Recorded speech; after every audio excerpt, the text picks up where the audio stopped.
Assalamualaikum warahmatullahi wabarakatuh. Apa kabar siswa sekalian? Pada kesempatan kali ini, Bapak akan melanjutkan materi terkait dengan ekosistem, di mana di pertemuan pertama Bapak sudah menjelaskan tentang 4 tujuan pembelajaran tentang ekosistem.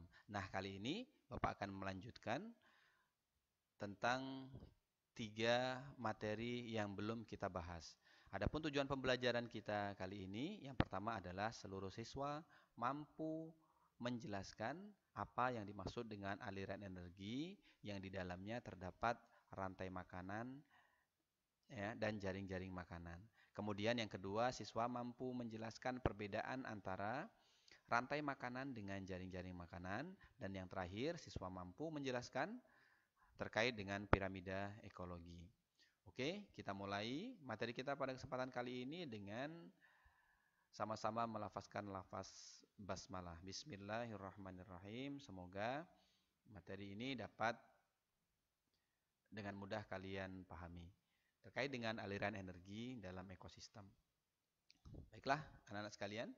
Adapun aliran energi adalah rangkaian urutan pemindahan bentuk energi satu ke bentuk energi yang lain, dimulai dari sinar matahari, lalu ke produsen, ke konsumen primer atau herbivore, ke konsumen tingkat tinggi atau karnivor, sampai ke saprobia atau pengurai. Di mana di sini aliran energi itu ada kaitannya dengan 3 komponen biotik, yaitu produsen, konsumen, dan pengurai. Kemudian di bawahnya ada rantai makanan. Rantai makanan adalah perpindahan energi makanan dari sumber daya tumbuhan melalui seri organisme atau melalui jenjang makanan. Jadi di sini rantai makanan itu adalah satu aliran energi yang dia berpindah energi tersebut karena dia saling dimakan. Ada proses pemakan dan dimakan, yaitu tumbuhan menuju ke herbivore, menuju ke karnivor, dan seterusnya, dan terakhir pada saprobia atau pengurai. Nah, contoh dari rantai makanan itu seperti ini. Jadi biasanya ada beberapa konsep yang salah diterapkan ketika kita cari di Google, ya. Jadi konsep rantai itu adalah menjadi satu lingkaran, ya. Jadi bisa jadi dimulai dari tumbuhan atau rumput. Nantinya rumput akan dimakan oleh hewan pemakan rumput, ya. Salah satunya adalah tikus, ya. Kemudian setelah tikus memakan rumput, maka tikus akan dimakan oleh hewan lain, yaitu ular. Kemudian ular juga bisa dimakan oleh elang, dan elang, diingat ini yang perbedaan yang Bapak katakan tadi, ada beberapa konsep tentang rantai makanan yang salah. Jadi elang ini dia akan mati, kalau dia mati akan diuraikan oleh mikroba, ya, mikroorganisme. Contohnya adalah jamur, bakteri atau cacing. Nah, kemudian menjadi apa? Menjadi bahan organik. Setelah jadi bahan organik, maka dia akan diserap kembali oleh tumbuhan, ya. Jadi ini adalah rantai makanan. Dikatakan rantai karena dia bentuknya seperti rantai atau melingkar. Mulai dari rumput dimakan oleh tikus, dimakan oleh ular, dimakan oleh elang, kemudian elang mati diuraikan oleh mikroorganisme, dan hasil dari penguraian tersebut menjadi bahan organik yang akan diserap kembali oleh tumbuhan. Ya, itu terkait dengan rantai makanan. Nah, sekarang kita akan bahas tentang jaring-jaring makanan. Apa itu jaring-jaring makanan? Jaring-jaring makanan merupakan suatu gabungan dari rantai makanan yang saling berhubungan dan dikombinasikan tumpang tindih dalam suatu ekosistem. Jadi di sini dapat diartikan jaring-jaring makanan itu sebenarnya adalah rantai makanan yang dia kompleks, yang dia bukan hanya terdiri dari satu rantai makanan, tetapi dia terdiri dari beberapa rantai makanan yang dia berada dalam satu ekosistem tersebut. Mana gambarnya? Ini gambarnya. Ya. Jaring-jaring makanan itu adalah, ini ada satu produsen yang dia bukan hanya terdiri dari satu yang memakan. Kalau rantai makanan tadi cuma satu, contohnya tumbuhan dimakan oleh belalang, dimakan oleh laba-laba, ular, kemudian elang, sudah. Ya, kemudian nanti baru diuraikan. Tapi kalau jaring-jaring makanan itu yang memakan tumbuhan itu ada lebih dari satu. Contoh di sini adalah 4. Ya, jadi di sini ada 4 tadi sudah Pak sebutkan. Kemudian ada burung juga bisa memakan biji, ada tikus juga bisa, kemudian ada kelinci juga bisa memakan tumbuhan.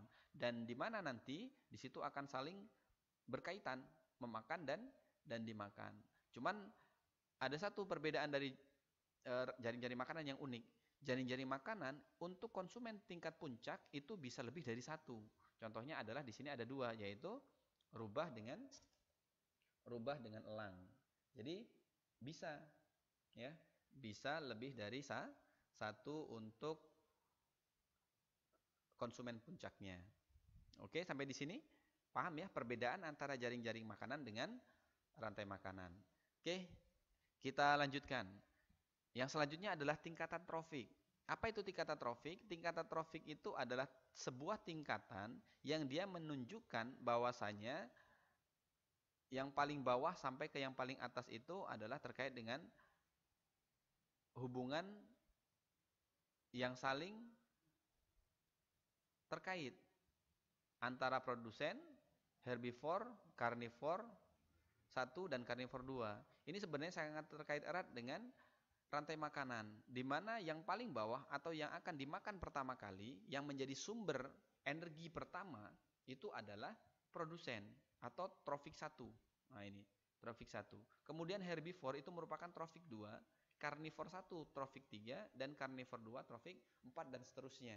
Berarti menandakan bahwasanya tingkatan trofik ini sangat erat kaitannya dengan rantai makanan. Nah, terkait dengan tingkatan trofik tadi, kita nanti akan bahas terkait dengan piramida ekologi.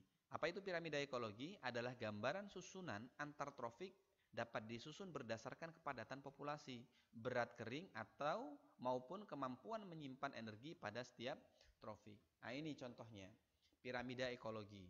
Jadi piramida ekologi ini menggambarkan piramida jumlah. Jadi semakin besar ke bawah, maka semakin banyak. Kalau dia posisi piramida masih seperti ini, maka menandakan ekosistem yang ada di ekosistem ini masih dalam kondisi yang cukup baik. Karena apa? Karena jumlah yang dimakan itu masih lebih banyak daripada jumlah yang memakan. Di sini dilihat tropik 1 itu adalah tumbuhan, tropik 2 adalah jenis-jenis hewan pemakan tumbuhan, tropik 3 itu lebih tinggi lagi, dan tropik 4 terakhir. Sama dengan tingkatan trofik tadi, ada produsen, konsumen 1, konsumen 2, dan konsumen 3. Nah, sekarang ada kaitannya.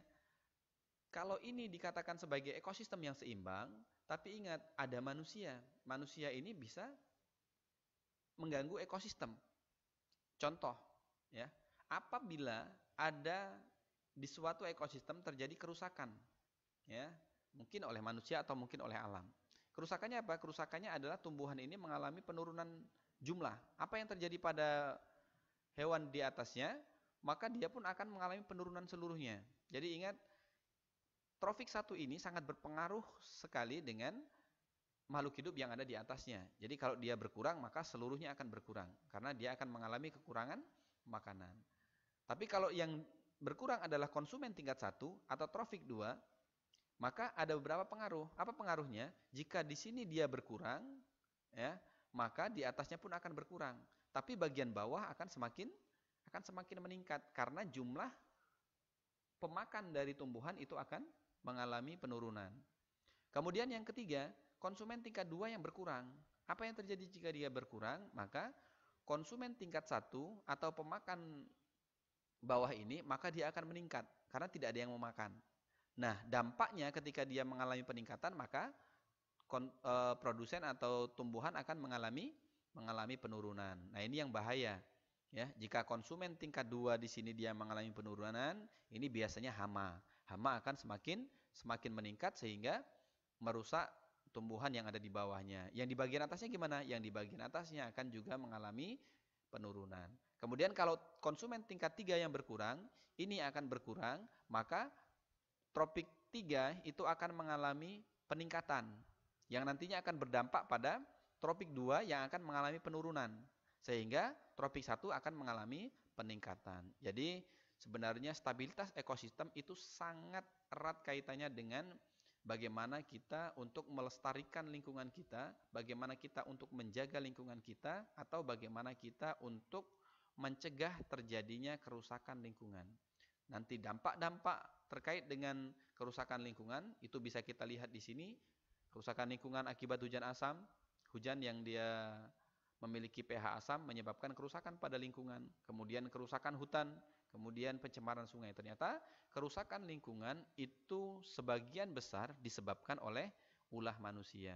Semoga kita yang sudah tahu terkait dengan begitu pentingnya piramida ekologi terhadap stabilitas ekosistem pun terhadap kelangsungan hidup manusia itu mampu menjaga kelestarian dan tidak sembarangan untuk melakukan kerusakan pada lingkungan kita. Semoga bermanfaat. Materi pada kesempatan kali ini semoga mudah dipahami dan mampu nantinya dikerjakan ketika ada tes. Baiklah, demikian dari Bapak. Semoga bermanfaat. Assalamualaikum warahmatullahi wabarakatuh.